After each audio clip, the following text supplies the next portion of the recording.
ಶ್ರೀ ಗುರುಭ್ಯೋ ನಮಃ. ಹರಿ ಓಂ. ಯೋಂತಃ ಪ್ರವಿಶ್ಯ ಮಮ ವಾಚಮಿಮಾಂ ಪ್ರಸುಪ್ತಾಂ ಸಂಜೀವಯತ್ಯಖಿಲ ಶಕ್ತಿಧರ ಸ್ವಧಾಮ್ನ ಅನ್ಯಾಂಶ್ಚ ಹಸ್ತಚರಣಶ್ರವಣತ್ವಗಾದೀನ್ ಪ್ರಾಣಾನ್ನಮೋ ಭಗವತೆ ಪುರುಷಾಯ ತುಭ್ಯಂ.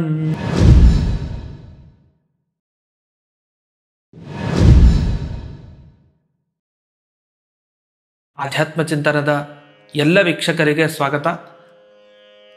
ಉತ್ಥಾನ ದ್ವಾದಶಿ ಬಹಳ ಪ್ರಸಿದ್ಧವಾದ ಹಬ್ಬ. ಆದರೆ ಯಾಕೆ ಇದನ್ನು ಆಚರಿಸ್ತೀವಿ? ಏನಿದು ಉತ್ಥಾನ ದ್ವಾದಶಿ? ಆ ಶಬ್ದಗಳಿಗೆ ಏನರ್ಥ? ಏನಿದರ ಮಹತ್ವ? ಇದೆಲ್ಲವನ್ನ ತಿಳ್ಕೊಳ್ತಾ ಹೋಗೋಣ. ಮೊದಲಿಗೆ ನಮಗೆ 3 ಅಂಶ ನೆನಪಿರ್ಬೇಕು. ಉತ್ಥಾನ ದ್ವಾದಶಿ ಅಂದರೆ ಏನು? ಒಬ್ರು ಹೇಳ್ತಾರೆ. ಯಾರು ಹೇಳ್ತಾರೆ? ಒಬ್ರನ್ನ ಎಬ್ಬಿಸ್ಬೇಕಂತೆ ನಾವು ಇಂದಿನ ದಿವಸ. ಮತ್ತೊಂದು, ಇವತ್ತಿನ ದಿವಸ ಮದುವೆ ಆಗಿದೆ. ಯಾರಿಗೆ ಮದುವೆ ಆಗಿದೆ? ಇವತ್ತಿನ ದಿವಸ ಒಬ್ರು ಹುಟ್ಟಿದ್ದಾರೆ. ಯಾರವರು? ಈ 3 ವಿಷಯ ಈ ಉತ್ಥಾನ ದ್ವಾದಶಿಯ ಹಿನ್ನೆಲೆಯಲ್ಲಿದೆ.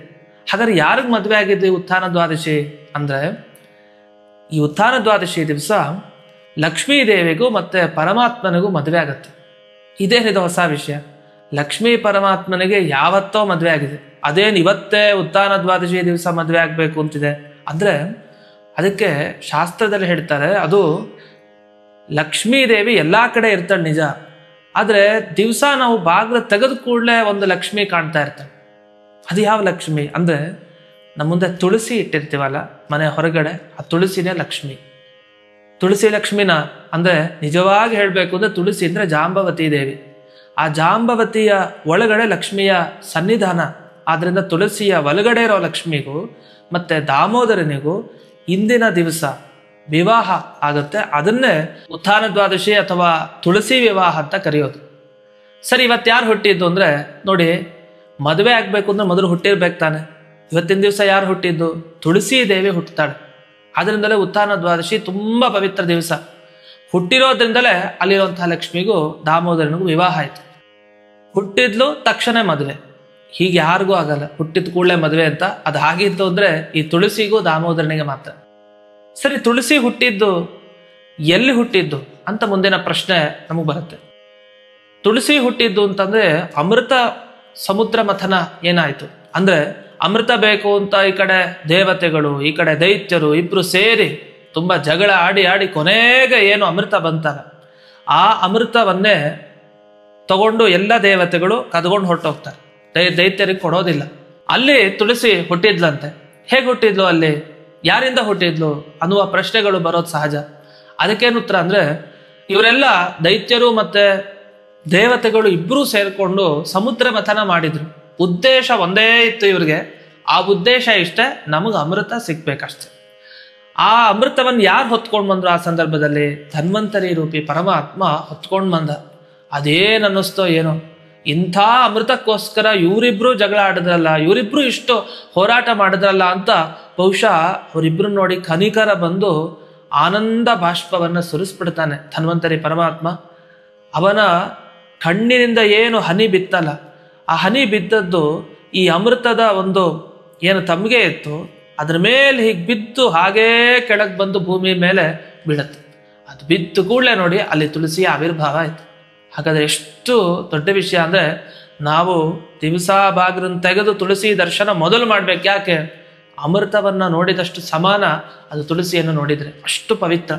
ಅಂಥ ತುಳಸಿ ಧನ್ವಂತರಿ ಪರಮಾತ್ಮನಿಂದ ಏನು ಹುಟ್ಟಿದಾಳೆ, ಇವತ್ತಿನ ದಿವಸನೇ ಹುಟ್ಟಿದ್ದು. ಹೀಗೆ ಅವಳಲ್ಲಿ ಸನ್ನಿಹಿತಳಾದ ಲಕ್ಷ್ಮಿಗೂ ಮತ್ತೆ ದಾಮೋದರನಿಗೂ ಮದುವೆ ಆದ ಸಂದರ್ಭ. ಇನ್ನೊಂದು, ಇವತ್ತಿನ ದಿವಸ ಒಬ್ರು ಸುಮಾರು ದಿವಸ ನಿದ್ರೆ ಮಾಡ್ತಾ ಇರ್ತಾರೆ. ಆ ನಿದ್ರೆ ಮಾಡಿದವರು ಏಕಾದಶಿ ದಿವಸ ಎಚ್ಚರಾಗಿರ್ತಾರೆ. ಅವ್ರನ್ನ ಎಪ್ಸೋ ಕೆಲಸ ಮಾಡ್ಬೇಕು. ಯಾರನ್ನ ಅಂದ್ರೆ, ಚಾತುರ್ಮಾಸ್ಯಕಾರದಲ್ಲಿ ಪರಮಾತ್ಮ ಯೋಗ ನಿದ್ರೆಯಲ್ಲಿ ಜಾರಿ ಇರ್ತಾನೆ. ಅವ್ನು ನಾಟಕ ನಿದ್ರೆ ಮಾಡ್ತಾ ಇರ್ತಾನೆ. ಅವನು ಏಕಾದಶಿ ದಿವಸ ಬಂದಾಗ ಅಂದ್ರೆ ಪ್ರಬೋಧಿನಿ ಏಕಾದಶಿ ದಿವಸ ಕಂಡ್ಬಿಡ್ತಾನೆ. ಆದ್ರೆ ಅವ್ನು ಎಬ್ಬಿಸ್ಬೇಕಲ್ಲ, ಎಪ್ಸೋ ದಿವಸ ಉತ್ಥಾನ ದ್ವಾದಶಿ. ನಾವೇನಾದ್ರೂ ಉತ್ಥಾನ ದ್ವಾದಶಿ ದೇವರನ್ನ ಎಬ್ಬಿಸ್ತೇ ಇದ್ರೆ ನಾವು ಜೀವನದಲ್ಲಿ ಎದ್ದೇಳ್ಲಿಕ್ಕಾಗಲ್ಲ. ನಾವು ಆ ರೀತಿ ಕೆಳಕ್ಕೆ ಹೋಗ್ಬಿಡ್ತೀವಿ. ಅದನ್ನ ನಾವ್ ಹೇಳ್ಬೇಕು ಅಂದ್ರೆ ದೇವರನ್ನ ಮೊದಲು ಎಬ್ಬಿಸ್ಬೇಕು, ಆಗ ಉನ್ನತಿಯನ್ನ ಪಡಿಬಹುದು. ಈ ಹಿನ್ನೆಲೆಯಲ್ಲಿ ಉತ್ಥಾನ ದ್ವಾದಶಿಗೆ ತುಂಬಾ ಮಹತ್ವವನ್ನ ಕೊಟ್ಟಿದ್ದಾರೆ. ಈಗ ಭಗವಂತನನ್ನ ಹೇಗೆ ಎಬ್ಬಿಸ್ಬೇಕು ನಾವು, ಅದನ್ನ ಈಗ ನೋಡೋಣ. ಅದರಲ್ಲೊಂದು ವಿಶಿಷ್ಟ ಕ್ರಮ ಇದೆ. ದ್ವಾದಶಿ ದಿವಸ ಬೆಳಗ್ಗೆ ನಾವು ಪಾರಣೆ ಮಾಡೋದಕ್ಕಿಂತ ಮುಂಚೆನೇ ಎಬ್ಬಿಸ್ಬೇಕಾ, ಮಧ್ಯಾಹ್ನ ಎಬ್ಬಿಸ್ಬೇಕಾ, ಪಾರಣೆ ಎಲ್ಲ ಮಾಡಿ ನಾವು ನಿದ್ದೆ ಹೊಡೆದಾದ್ಮೇಲೆ ಎಬ್ಬಿಸ್ಬೇಕಾ, ಸಂಜೆ ಹೊತ್ತಾ, ಯಾವಾಗ ಎಬ್ಬಿಸ್ಬೇಕು? ಯಾಕೆ ನಾವು ನಿದ್ದೆಗೆ ಜಾರು ಬಿಟ್ರೆ ದ್ವಾದಶಿ ದಿವಸ ಉಪವಾಸ ಅಂತ ಹೇಳಿ ಇನ್ನು ಯಾವಾಗ ದೇವರನ್ನ ಎಬ್ಬಿಸ್ಬೇಕು, ಒಂದು ಮದುವೆ ಯಾವಾಗ ಮಾಡೋದು? ಹಾಗಾಗಿ ಮೊದಲು ನಮಗೆ ಪಾರಣೆ ಮಾಡ್ಲಿಕ್ಕೆ ಅವಕಾಶ ಇದೆ. ಉತ್ಥಾನ ದ್ವಾದಶಿ ಪಾರಣೆ ಚೆನ್ನಾಗಿ ಮಾಡಿಬಿಡೋದು, ನಿದ್ದೆ ಹೊಡೆಯೋರು ನಿದ್ರೆನೂ ಹೊಡೆದ್ಬಿಡ್ತಾರೆ. ನಂತರ ಸಂಜೆ ಹೊತ್ತಿನಲ್ಲಿ ಎಬ್ಬಿಸ್ಬೇಕಂತೆ ದೇವರನ್ನ. ಸಂಜೆ ಹೊತ್ತು ಎಬ್ಬಿಸ್ಬೇಕು ಅಂದ್ರೆ ನೀವು ಎಚ್ಚರದಿಂದಿದ್ದು ಸ್ನಾನ ಎಲ್ಲ ಮಾಡಿ ಶುದ್ಧವಾಗಿ ದೇವ್ರ ಮುಂದೆ ಬಂದು ಮಡಿ ವಸ್ತ್ರ ಉಟ್ಕೊಂಡು ಕೂತ್ಕೊಳ್ಬೇಕು. ಕೂತ್ಕೊಂಡಾದ್ಮೇಲೆ ಭಗವಂತನನ್ನ ಎಬ್ಬಿಸ್ಬೇಕು. ಎಷ್ಟನೇ ಸಮಯಕ್ಕೆ, ಯಾವಾಗ ಎಬ್ಬಿಸ್ಬೇಕು ಅಂದ್ರೆ ಇನ್ನೂ ನಕ್ಷತ್ರಗಳು ಕಾಣಬಾರ್ದಂತೆ ಆಕಾಶದಲ್ಲಿ, ಅಂಥ ಸಂದರ್ಭ. ಅಂದ್ರೆ ನೀವು ತುಳಸಿ ಸನ್ನಿಧಾನಕ್ಕೆ ಹೋಗ್ಬೇಕು. ಎಷ್ಟು ಗಂಟೆಗೆ? 4:15 ಆದ್ಮೇಲೆ ಹೊರಟೋಗಿ ತುಳಸಿ ಸನ್ನಿಧಾನಕ್ಕೆ. ಅಲ್ಲಿ ಹೋಗಿ ದೇವರ ಪ್ರತಿಮೆಗಳನ್ನೆಲ್ಲ ಇಡಬೇಕು. ಯಾವ ಪ್ರತಿಮೆನ? ಒಂದು ಸಾಲಿಗ್ರಾಮ ಇಟ್ಟರು ಆಯ್ತು, ಅಥವಾ ಒಂದು ಭಗವಂತನ ಮೂರ್ತಿ, ವಿಷ್ಣುಪಾದ, ಇದೆಲ್ಲ ಆ ತುಳಸಿ ಸನ್ನಿಧಾನದಲ್ಲಿ ಇಡೋದು. ಇಟ್ಟಾದ್ಮೇಲೆ ಅಲ್ಲಿ ದೇವರನ್ನ ಪ್ರಾರ್ಥನೆ ಮಾಡೋದು. ಸ್ವಾಮಿ, ನೀನು ನಮ್ಮ ಕಲ್ಯಾಣಕ್ಕೋಸ್ಕರ ಹೇಳ್ಬೇಕು ಸ್ವಾಮಿ, ನಿನ್ನ ಮದುವೆಯನ್ನ ನಾನು ಇವತ್ತು ಮಾಡಬೇಕು ಅಂತ ಸಂಕಲ್ಪ ಮಾಡಿದ್ದೀನಿ ಅಂತ. ದೇವರ ನಗ್ತಾನೆ, ಅಲ್ಲ ನಿಮ್ಮ ಮದುವೆ ಆಗ್ಲಿಕ್ಕೆ ನಾನು ಅನುಗ್ರಹ ಮಾಡ್ತೇನೆ, ನನ್ನ ಮದುವೆನೇ ಮಾಡಿಸ್ತೀರ ನೀವೆಲ್ಲ ಅಂತ. ಆದರೆ ಒಂದು ಕರ್ತವ್ಯ. ಇದೆಲ್ಲ ಹೇಗೆ ಅಂದ್ರೆ ಶ್ರೀನಿವಾಸ ಕಲ್ಯಾಣವನ್ನ ಮಾಡೋದಿದೆ ವ್ಯವಸ್ಥೆಯನ್ನ. ಶ್ರೀನಿವಾಸ ಕಲ್ಯಾಣ ಮಹೋತ್ಸವ ಎಲ್ಲ ಕಡೆ ಆಚರಿಸ್ತಾರಲ್ಲ, ಅದೇ ತರಹ ಈ ಕಾರ್ತೀಕ ದಾಮೋದರ ಮತ್ತೆ ಲಕ್ಷ್ಮೀ ದೇವಿಯ ಕಲ್ಯಾಣ ಮಹೋತ್ಸವವನ್ನ ಈ ಸಂಜೆ ಹೊತ್ತಿನಲ್ಲಿ ಮಾಡಬೇಕು. ಅದರ ಮುಂಚೆ ಎಬ್ಬಿಸುವಂತಹ ಕಾರ್ಯಕ್ರಮ, ಅದನ್ನ ಸಂಜೆ ಹೊತ್ತಿನಲ್ಲಿ ಭಗವಂತನನ್ನ ಎಬ್ಬಿಸ್ಬೇಕು ಅಂತ ಶಾಸ್ತ್ರದಲ್ಲಿ ಹೇಳಿದೆ. ಹಾಗಾದ್ರೆ ಉತ್ಥಾನ ದ್ವಾದಶಿ ದಿವಸ ಸಂಜೆ ಹೊತ್ತಿನಲ್ಲಿ ತುಳಸಿ ಪೂಜೆಯನ್ನು ಮಾಡೋ ಮುಂಚೆ ತುಳಸಿ ವೃಂದಾವನಕ್ಕೆ ಅಲಂಕಾರ ಮಾಡಿರ್ಬೇಕು. ಯಾವಾಗ ಅಲಂಕಾರ ಮಾಡೋದು? ಹಿಂದಿನ ದಿವಸನೇ ಎಲ್ಲ ಮಾಡ್ಕೊಳ್ಳೋದು ಅಲಂಕಾರವನ್ನು. ಅದರಲ್ಲೂ ತುಳಸಿ ವೃಂದಾವನಕ್ಕೆ ಅಲಂಕಾರ ಮಾಡೋದು ಅಂತಂದ್ರೆ ಅಲ್ಲಿ ಕಾವಿ ಬಣ್ಣ ಏನಿದೆಯಲ್ಲ, ವಿಶೇಷವಾಗಿ ಇದನ್ನು ತಪ್ಪದೆ ಕಾವಿ ಬಣ್ಣವನ್ನ ಹಚ್ಚಿ ಆ ತುಳಸಿ ವೃಂದಾವನವನ್ನ ಚೆನ್ನಾಗಿ ಅಲಂಕರಿಸ್ಬೇಕು. ಸುತ್ತಲೂ ಅದಕ್ಕೆ ರಂಗೋಲಿಯನ್ನು ಹಾಕ್ಕೊಂಡಿರ್ಬೇಕು. ಇಷ್ಟೆಲ್ಲ ಸಿದ್ಧತೆ ಮಾಡ್ಕೊಳ್ಬೇಕು. ಅದರಲ್ಲಿ ತುಳಸಿ ಪೂಜೆ ಅಂದ ಕೂಡಲೇ ಏನು, ಒಂದು ತಮ್ಗೆ ನೀರು ಹಿಡುವುದು, ಒಂದು ಭಗವಂತನ ಶ್ಲೋಕ ಹೇಳೋದು, ಹೋಗಿ ಹಾಕ್ಬಿಡೋದು ನೀರನ್ನ. ಇದು ಪೂಜೆ ಅಲ್ಲ. ಅದಕ್ಕಿಂತ ಮುಂಚಿತವಾಗಿ ಎಲ್ಲ ಈ ಪದಾರ್ಥಗಳನ್ನ ಮೊದಲೇ ನಾವು ತಯಾರು ಮಾಡಿ ಇಟ್ಕೊಂಡಿರ್ಬೇಕು. ಹಾಗಾದ್ರೆ ಯಾವ್ಯಾವ್ದನ್ನು ತಯಾರು ಮಾಡಿ ಇಟ್ಕೊಂಡಿರ್ಬೇಕು ಅಂದ್ರೆ, ಮೊದಲು ಹಾಲು, ಕ್ಷೀರಾಭಿಷೇಕ ತುಂಬಾ ವಿಶೇಷ. ಉತ್ಥಾನ ದ್ವಾದಶಿ ಸಂಜೆ ಹೊತ್ತಿನಲ್ಲಿ ಹಾಲಿನ ಅಭಿಷೇಕ ದೇವರ ಪ್ರತಿಮೆಗೆ ಮಾಡ್ಬೇಕಲ್ಲ, ಹಾಗಾಗಿ ಒಂದು ಲೋಟದಲ್ಲಿ ಹಾಲನ್ನ ತಯಾರು ಮಾಡಿ ಇಟ್ಕೊಂಡಿರ್ಬೇಕು. ಹಾಲು ಅಂದ್ರೆ ಶುದ್ಧವಾದ ಹಾಲು, ಅದೆಷ್ಟು ಸಾಧ್ಯನೋ ಆ ಕ್ರಮದಲ್ಲಿ ಶುದ್ಧವಾದ ಹಾಲನ್ನು ಸಂಪಾದನೆ ಮಾಡಿರ್ಬೇಕು. ಇನ್ನು ಅಲ್ಲಿ ಪೂಜೆಗೆ ಅಂತ ಹೇಳಿ ಒಂದು ಸಾಲಿಗ್ರಾಮ ಚಿಕ್ಕದು, ಇನ್ನು ಕೃಷ್ಣನ ಪ್ರತಿಮೆ, ಮತ್ತೆ ಸುದರ್ಶನ ಚಕ್ರ, ವಿಷ್ಣುಪಾದ, ಚಕ್ರಾಂಕಿತ, ಮತ್ತೆ ನೆಲ್ಲಿಕಾಯಿ. ವಿಶೇಷ, ನೆಲ್ಲಿಕಾಯಿ ಇಲ್ಲದೆ ಹೋದ್ರೆ ನೆಲ್ಲಿಕಾಯಿ ಗಿಡ ಯಾವ್ದಾರು ಕೂಡ, ನೆಲ್ಲಿಕಾಯಿ ಅನ್ನೋದಕ್ಕಿಂತ ನೆಲ್ಲಿಕಾಯಿ ಗಿಡ ಸಿಕ್ಕಿದ್ರೆ ಅದು ಬಹಳ ಶ್ರೇಷ್ಠ. ಆ ಗಿಡವನ್ನು ತಗೊಂಡ್ಬರ್ಬೇಕು. ಯಾಕಂದ್ರೆ ಒಂದೇ ನೆಲ್ಲಿಕಾಯಿನ ತಗೊಂಡ್ಬಂದಿಟ್ಟು ಪೂಜೆ ಅಂತ ಮಾಡೋದು ಶ್ರೇಷ್ಠ ಅಲ್ಲ. ಅದ್ರ ಬದಲು ನೆಲ್ಲಿಕಾಯಿ ಗಿಡ, ಇನ್ನು ಹಾರ, ನೆಲ್ಲಿಕಾಯಿಯಿಂದ ಮಾಡಿದ ಹಾರ ಆಗಬಹುದು, ಮತ್ತೆ ನೆಲ್ಲಿಕಾಯಿಯಲ್ಲಿ ತುಪ್ಪದ ದೀಪವನ್ನು ಹಚ್ಚಿ ಅವಾಗ ಆರತಿಯನ್ನು ಮಾಡಬೇಕು. ಅದರಿಂದ ಅದನ್ನ ಸಿದ್ಧತೆ ಮಾಡ್ಕೊಳ್ಬೇಕು. ಇನ್ನು ಗೆಜ್ಜೆ ವಸ್ತ್ರ, ಮತ್ತೆ ನೈವೇದ್ಯಕ್ಕೆ ಪದಾರ್ಥ, ಹಣ್ಣು ಇತ್ಯಾದಿಗಳು.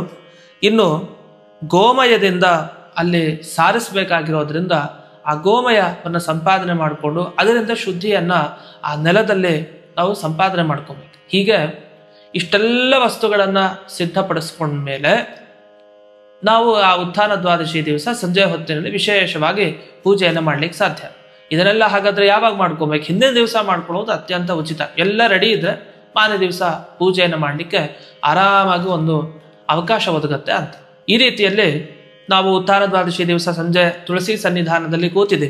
ಮಡಿಯಾಗಿ ಸ್ನಾನವನ್ನು ಮಾಡಿಕೊಂಡು ಶುಭ್ರ ವಸ್ತ್ರವನ್ನು ಉಟ್ಕೊಂಡು ಬಂದು ಕೂತಿದ್ದೀವಿ. ಕೂತಾದ ಮೇಲೆ ಆ ತುಳಸಿಗೆ ಪೂಜೆಯನ್ನು ಮಾಡೋ ಮುಂಚೆ ಆ ನೆಲ್ಲಿಕಾಯಿ ಗಿಡ ಏನಿದೆ ಅದು ತುಳಸಿಯ ಜೊತೆಗೆ ಇಡೋದು. ಅಥವಾ ಶ್ರೇಷ್ಠ ಅಂತಂದ್ರೆ ಎಲ್ಲಿ ನೆಲ್ಲಿಕಾಯಿ ಗಿಡ ಇರುತ್ತಲ್ಲ ಅಲ್ಲೇ ತುಳಸಿ ಪಾಟನ್ನು ತಗೊಂಡು ಹೋಗಿ ಇಡೋದು. ಅದನ್ನ ಪೂಜೆ ಮಾಡಿದ್ರು ಬಹಳ ಶ್ರೇಷ್ಠ. ಇಲ್ಲಾಂದ್ರೆ ಏನಾಗುತ್ತೆ, ಈ ನೆಲ್ಲಿಕಾಯಿ ಗಿಡದ ಒಂದು ಟೊಂಗೆಯನ್ನ ಕಿತ್ಕೊಂಡು ಬರ್ಬೇಕಲ್ಲ, ಮರದ ಒಂದು ಟೊಂಗೆಯನ್ನು ಕಿತ್ತಬೇಕು ಅಂದ್ರೆ ಅದು ತಪ್ಪಾಗತ್ತೆ, ಒಂಥರ ಹಿಂಸೆ ಮಾಡಿದಾಗ.